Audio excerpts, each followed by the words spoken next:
The Better Man podcast is sponsored by. When we launched Art of Homage a few years ago, the goal was to create concepts so good that they led to conversations about Jesus. Whether you're in the mall, the airport, a restaurant, or church, we can express our faith and still look good while we do it. The Better Man podcast is sponsored by Aroga Drive. Drive is the only natural product that provides sustained energy and helps boost your mood. Check out betterman-drive.com.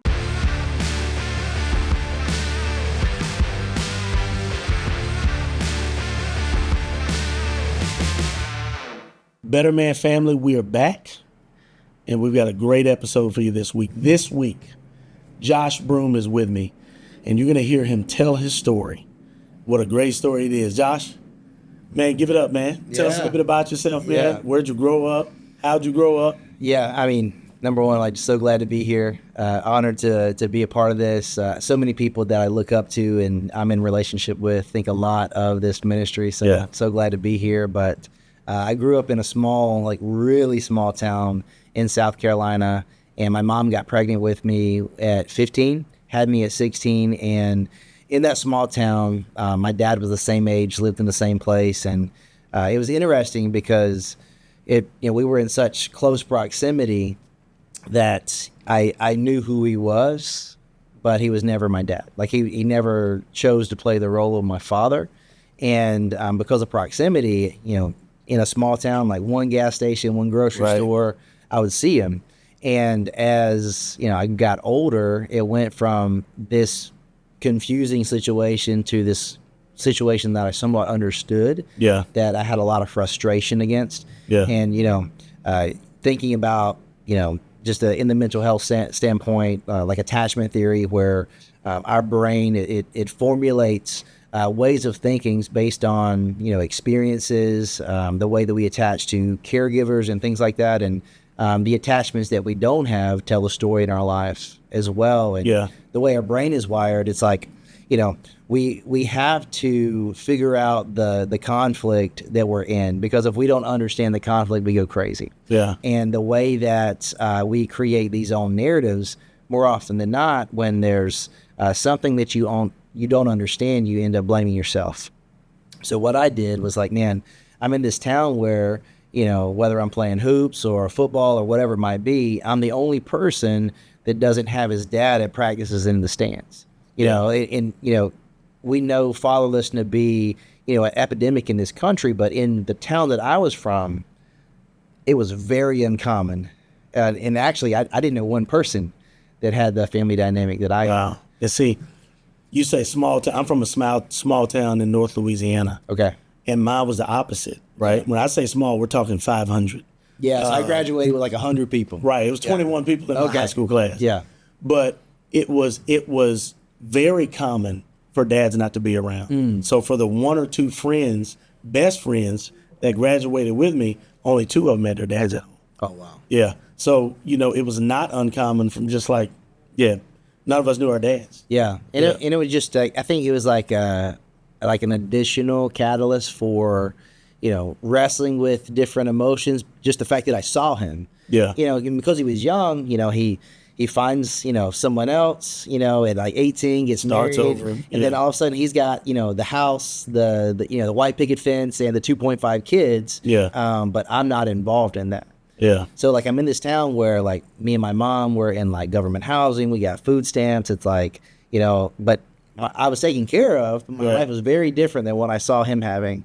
And it was like I could see him, but I didn't have access to him. It was like what were you going to say?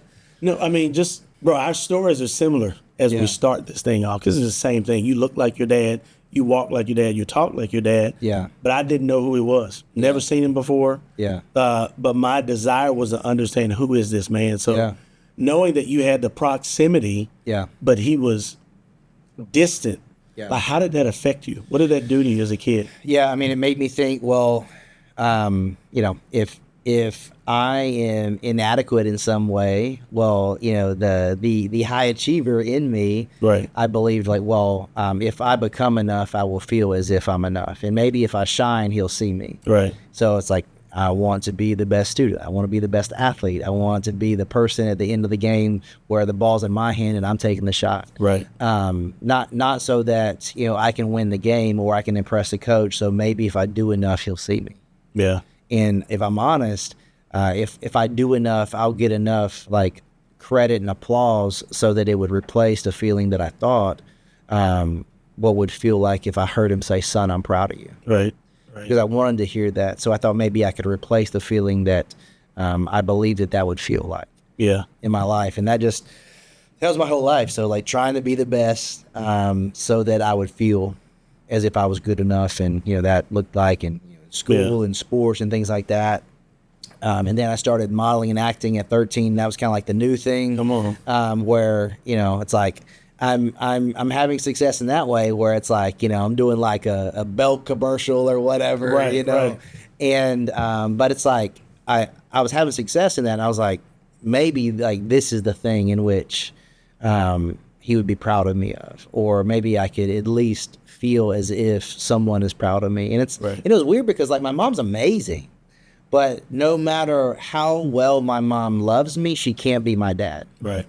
Even though every Father's Day I would give her a Father's Day card and say, hey, you've been everything to me that he never has been. Yeah. But at the same time, when I wrote those words, I meant them, but they still hurt me. Yeah. So that was my life trajectory. And then at 13, my cousin showed me this magazine that was hardcore pornography. Yeah. And it was wild because like when I saw it, just the way that like when you see something before you're ready to see something and like it creates all these emotions, they bubble up, and it's like I felt intrigued and I felt confused and I felt shame and I felt like, enticed by it. Right. And on all these things, it's like cognitive dissonance where it's like this was something I wanted to see, but I knew that I shouldn't look at it at the same time.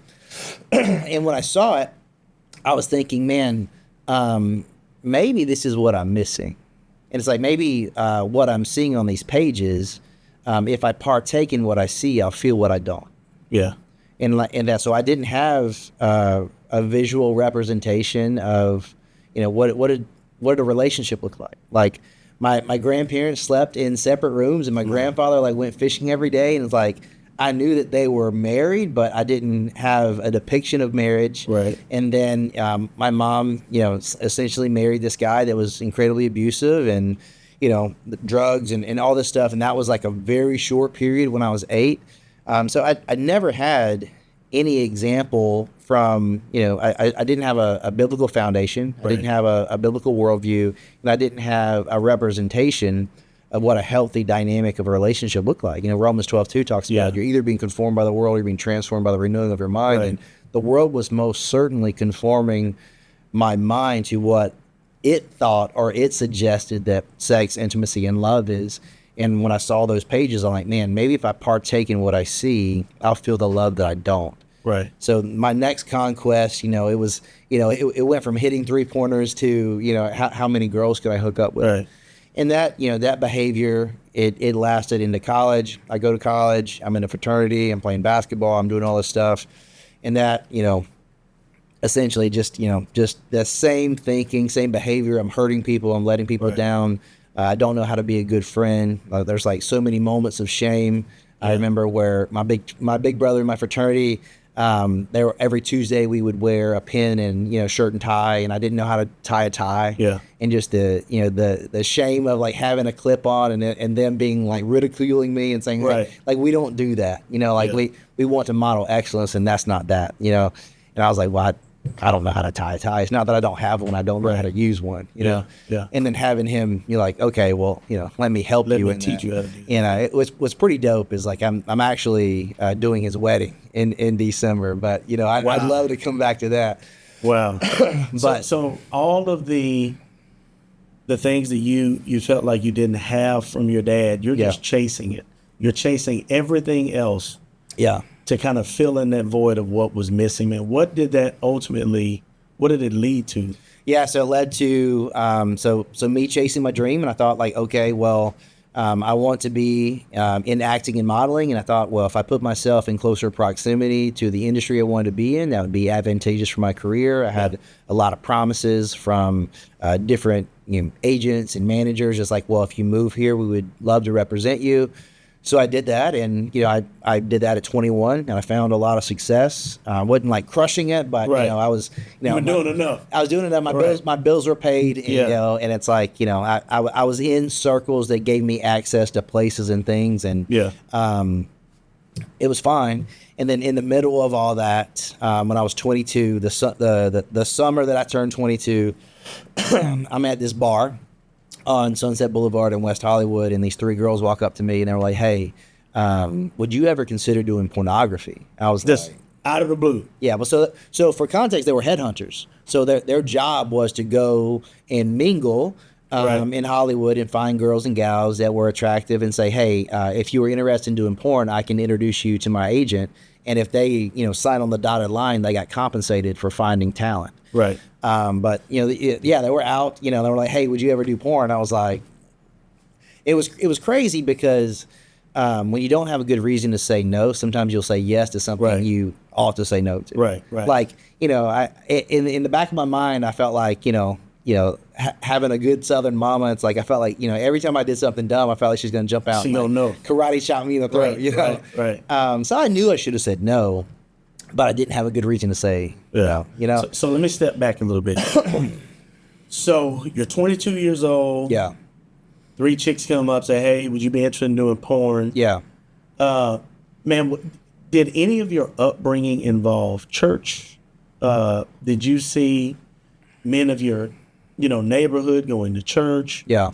Pastors? I mean, what was that part of your childhood like? Yeah, so my grandma went to church on Wednesday, Sunday night, Every Sunday time the door was morning. open. Yeah. She in there. Yeah. So Yeah. so that my grandma was like that. My grandpa would go on Sundays, but my grandma, like, and if she was at home, like if one of her shows wasn't on or the news wasn't on, like she was listening to these cats sing gospel music in these mullets and like crazy suits, Right. But so that was until I was 7, and then when I was 7, that's when my mom met this guy and got married for like a short period, and then I feel like my mom believed that it was like my mom's a very prideful person, like she's like not like I don't mean that in a bad way, but it worked out for her in a bad way, and that she felt shame to go back home because of what had happened to her, because her mom and dad like warned her about the person that she was going to marry, and then he did everything that they said that he would, and she's like, well, I felt like I couldn't go back, so she's like, I'm just going to work hard enough to make ends meet and take care of my son. So because of that, Isolation. yeah. Shame. So until 7, I was in church, Vacation Bible School, all the stuff. But at 7, that's kind of where church stopped, and like maybe I went, if I was visiting grandma like on Easter or Thanksgiving or a holiday, Right. Easter, Christmas, and whatever else, I would go to church. But outside of that, like church became something that if we were at grandma's, we were going to church. But it was. I don't think I was ever old enough to understand what was being communicated, so it was never foundational in my life. Right. So it never marked me. Yeah. So now you've got, missing dad. Yeah. Right. Wounded mom. Yeah. Shame to come back home. Yeah. High achieving son. Just wanting for your dad to be proud of you. Now you're good looking. You're modeling. You're playing sports. Yeah. You're in college. You've been asked to be a part of a porno. Yeah. Where does all of that lead to next? Yeah. So I meet with the agent. So their invitation was to say, hey, if you would want to do it, there's essentially like an interview, and you would meet with our agent. And I met with the agent, and I was like, what could it hurt? Because what is true all day long is like when you don't count the cost, it costs more than you're willing to pay. Yeah. But it's like I was like, what could it hurt? And I go and I meet with this guy, and I thought it was going to be super sketchy. And I was like, if it's sketchy, I'm going to bounce. If it's like, if we're meeting at like a hotel, or what, like a Motel 6 or whatever, I was like, I'm going to bounce. But it was in this very nice industrial complex, like adjacent to Universal Studios. And I go in, and so it's like it's a professional setting. And I walk down the hallway. There's a receptionist. And I walk into his office, and it's this English guy, like big fat, like double Windsor tie, suit on and all this. And he asked me 3 questions. He asked me, hey, I want to know, how did you grow up? What are you doing in LA? And what do you hope to accomplish? And, in retrospect, like, how'd you grow up in that setting? Like, should have been a red flag. Oh, yeah. Because I'm going to take advantage of what I yeah. think Oh, may yeah. be true about you. Yeah, or Yeah. I mean, because like in the porn industry, in the way in which you would define sex trafficking, you look for force, fraud, coercion. In the porn industry, some people would ask, well, is that part of it? No, it's not part of it. It's dependent upon it. Yeah. So asking, hey, essentially, do you come from a broken home? Right. Yes, I grew up pretty much me and my mom. He's like, okay, great. And then I'm like, well, I'm in LA trying to be in this creative space like most other people. So nothing really there. And then thirdly, what I said, I think was the most interesting. I said, well, I guess I want to be famous. And, thinking about being famous, like in retrospect, famous is essentially fictitious because it's vague, because there's no metric attached to it. Because how much success do you need to meet the bar in which you set to be famous? Right. And the same thing with being rich. Like, how much money do you need to make to reach the bar in which you said would be rich? Because what you're saying is, if I meet that metric, I will meet the need in which is within my soul. Yeah, I'll be satisfied. And then the question for me is, famous in what realm? Right. You can be a famous basketball player and a C-grade actor. Yeah. Or you could be a famous porn star. Yeah. And people who don't watch porn don't know who you are. Yeah, So, and I think it's all this like superficial, like counterfeit pursuit, because being a famous basketball player and being the greatest basketball player are significantly different. Yeah. So it's like, for me, what I was really saying was I wanted to be seen, I wanted to be known, and I wanted to feel chosen. Yeah. So he was like, perfect. I can Seen, known, and chosen. Yeah. Yeah. Because those are all the things I didn't feel. I didn't. I didn't. We live in a world that it's the most connected generation in the history of time because of social media. Yet we see the data regarding mental health. It's the most disconnected generation in the history of time. It's because so many people pretend like they're okay when they're not. Yeah. And they look connected when they're not. Right. But when I think of those 3 words, I mean, think about, you have kids, right? Yes, sir. Think about that. When you come home from work, right? Daddy, look what I did today. Yeah. Is want to be seen. Yeah. Right? You're a husband. Yeah. You're a dad. So your children are known. Yeah. And you come home every day and they're chosen. Yeah. And those are the primary things that they want. Yeah. And so the very things that you wanted, now you're chasing. Yeah, it makes me think of every time I pick one up and throw them, the 3 other ones are gonna be like, pick me up, throw me, Dad. Pick me. Yeah.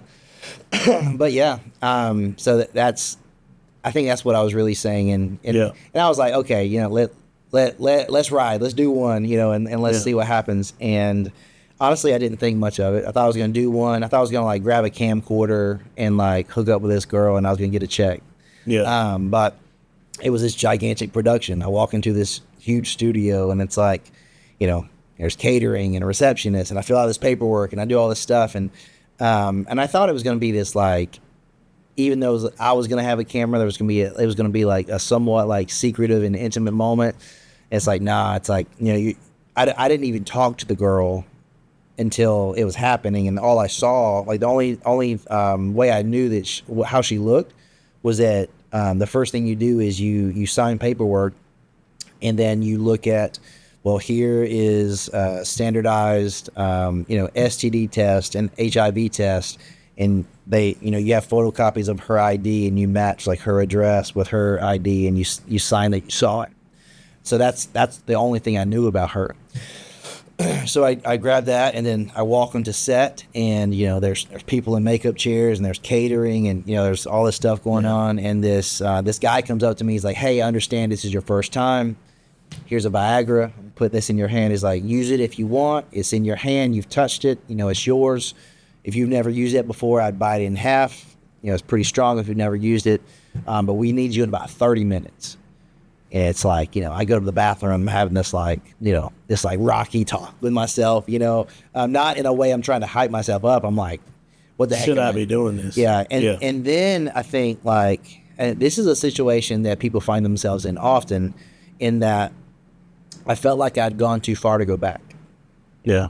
And, it was almost like a kid at a sleepover in that, because everything they do is so intentional. It's like they pick me up in a town car and they take me to an undisclosed location. I didn't know the address. Yeah. And the only way that I could get back to where I was picked up from is that I'd have to pick up the phone and say, hey, I actually changed my mind. Can you pick me up and take me home? Yeah. It's like a kid like, I'm scared. I changed my mind. I don't want to, Right. sleep over here.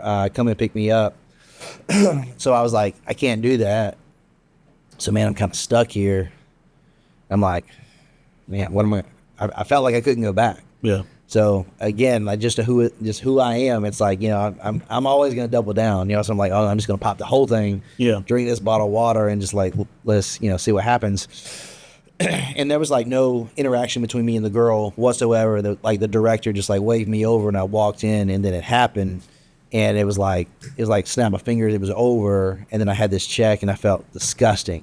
And I was just like, man, the director was telling me exactly what to do. Like the girl, like every time I tried to like make eye contact with her, she was like looking away, it was just super weird, it wasn't anything remotely like what I thought it was going to be. And I felt disgusting afterwards. Yeah. Like I didn't feel disgusting about not only what I did, like I felt disgusting because I volunteered to do it, So I'm like, I got this like $500 check.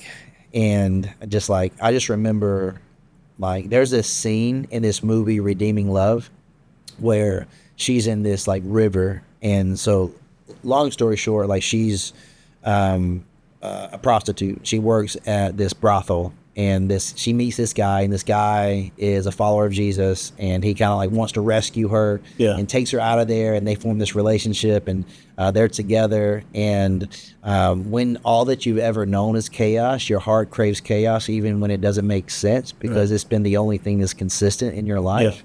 Yeah. And for some reason, she feels like, it's almost like when you grew up in a violent home, like silence is scary. Right. So she was like, well, I got to go. I'm for some reason she went back. She went back and she did a trick or whatever. And then she was so disgusted with herself. She's in this river and she's got rocks and she's just like scrubbing her body. And it's like, man, when I saw that, I'm like, man, because what she's trying to scrub off is not dirt on her skin, it's in her soul. Right. Right. And I was like, that's how I felt. It's like, man, I could not get off of me the filth that I felt on me. And I'm like, well, never doing that again. Right. Done. Like, absolutely not doing that again. And I'm just going to pretend like it never happened. But this was for a very popular website, and that scene went viral. And all of a sudden, I get a phone call from my manager, a week or so later, saying, hey, Joshua, I think a lot of you, but unfortunately, you made a decision that's going to force our hand. We can no longer represent you because your name is now associated with pornography. And I think the world of you, but unfortunately, we can't do business together anymore. Right. So this was your Hollywood actor agent. Yeah. This was not your porn agent. Right. Right. So Yeah. your scene went viral. Your agent saw it. Yeah. Basically, you got fired. Yeah. So does that send you down some path spiraling? Did this make your desire even stronger to remain or jump into this industry? What happened next? Yeah. So 3 days after that, I get a phone call from my mom. And again, like, the thing about being from a small town is it only takes one person to know one thing about your life for everyone to know everything about your life. Don't know it. Yeah. So somebody told my uncle at work, and then my uncle told my mom, and then my mom calls me, and she was like, like, how much of your name your mama uses is how much trouble you're in. So like she used all of it, Joshua Luke Broome, Bro. And I was like, man, it's on. And she was like, did you do a porno? And I was like, I did, mama, and she was so disappointed in me and so hurt. And I told her, that I'd gotten fired and I didn't know what to do. And she's like, I don't know what you should do either, but I think maybe you should just come through it. And I was like, I can't do that, and I didn't know what to do. But then as I sat in my thoughts, like it's like when you don't know who you are, The enemy will certainly tell you. And who I thought I was at that point in my life, the thing that I was most sure about was that I was my mother's son. If I was hurt, she was there for me. If I needed something, she was there for me. She is the only person in my life that had never hurt me. Yeah. And when I hurt my mom, when I hurt the only person that ever hurt me, what the enemy told me and what I began to believe was, I'm exactly who you thought you were. No reason that your dad didn't want you because you're no good, and you just proved to yourself that you're no good. Right. So it's like that thought process. I was like, man, what am I to do? And then the porn agent calls me and it's like, man, that scene went really well. I'd love to offer you a long-term contract. Yeah. And I was like, I didn't necessarily want to do that, but I saw that as the only viable option, which again, I was 22. That certainly was not the only thing that I could do. Maybe I couldn't continue to model and act at the capacity in which I planned on it, or I was, but the fact that that was the only thing I could do, just not true. Yeah. But that's the way a lie works. If you believe a lie to be true, it's true to you. Right. And I believe, well, this is the only thing I can do. So when I chose to do it, I doubled down. It's like, not only am I going to do porn, it's like, I'm going to be the best. It's like, I literally opened up an LLC, said Leading Man, like, Incorporated. It's like, I'm going to be the guy. I'm going to make the most money. I'm going to win the most awards. I'm going to do the most films in any year. I'm going to set records. I'm going to do all this stuff. And it's like, I made it less about sex and more about conquest and like financial means. Yeah. And I did everything I set out to do. I won a ton of awards. I made a ton of money, did all this stuff.